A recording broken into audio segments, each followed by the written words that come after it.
برے صغیر پاک و ہند میں اسلام کی تبلیغ کا سوال سامنے آتے ہی ذہن لا تعداد اولیاء کرام اور فقراء اعظام کی طرف از خود منتقل ہو جاتا ہے، جنہوں نے شب و روز فقر و فاقہ کے مصائب برداشت کر کے اس وسیع و عریض بتکدے میں شمع وحدانیت روشن کی اور تیل کی جگہ اپنا خون جگر جلا جلا کر اسے روشن کیے رکھا۔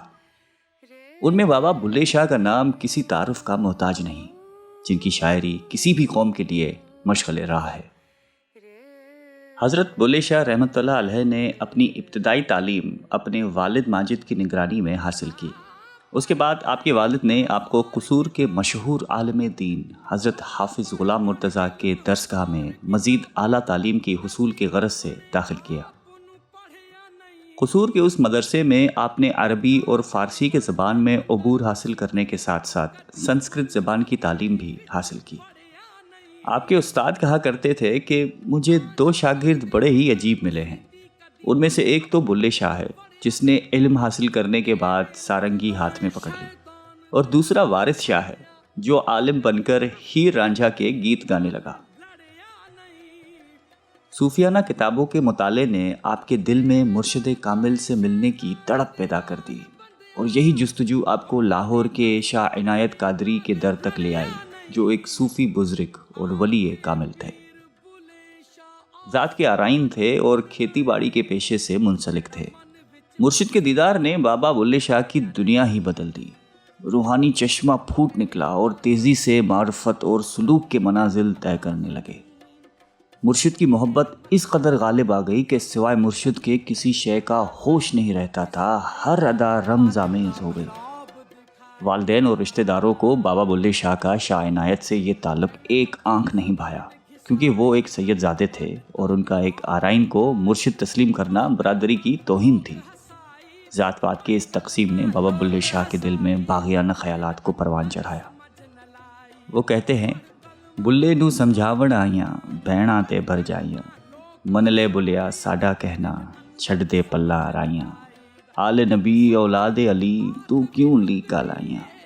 اس کے جواب دیتے ہوئے کہتے ہیں کہ جیڑا سانو سید سڈے دوزخ ملن سدائیاں، جو کوئی سانو آرائی آنکھے بشتی پینگا پائیاں۔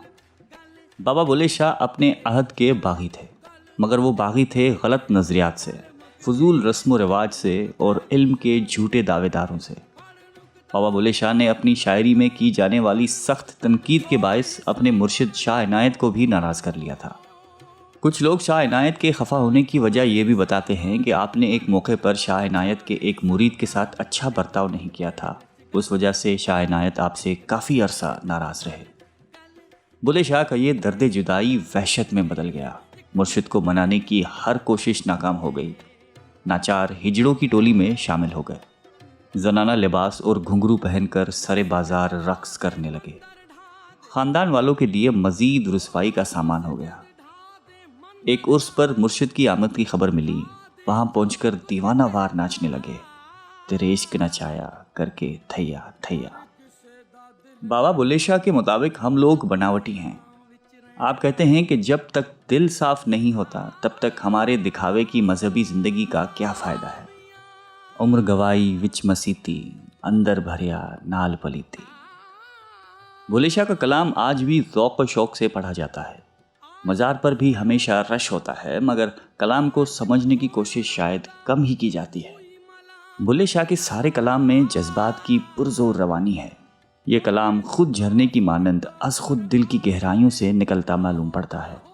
اس کلام میں بے خودی اور بے پرواہی ہے، مستی اور خمار ہے، رمزیہ نزاکت اور لطیف شوخی ہے۔ اس کلام میں جہاں خوشگوار گیتوں کی بہار ہے، وہاں ہجر کے دلسوز جذبات کی فراوانی بھی ہے۔ یہ کلام کہیں موسیقی کی میٹھی دھن بن جاتا ہے تو کہیں ناچ کے رقت آمیز دھمک۔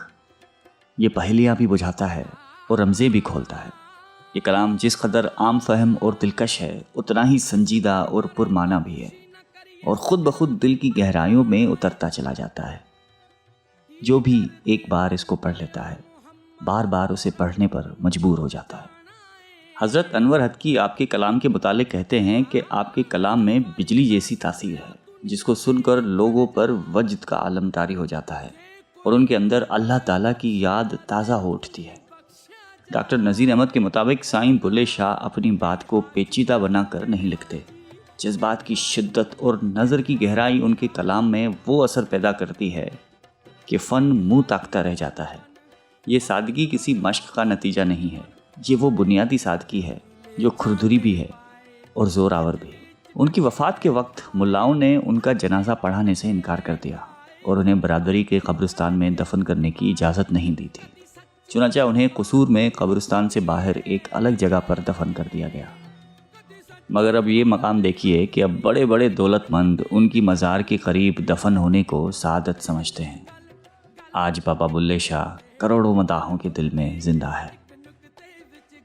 اللہ تعالی ہم سب کو بابا بلے شاہ کے کلام سے محبت الہی کی صفات کو سمجھنے اور ان پر عمل کرنے کی توفیق عطا فرمائے۔ آمین۔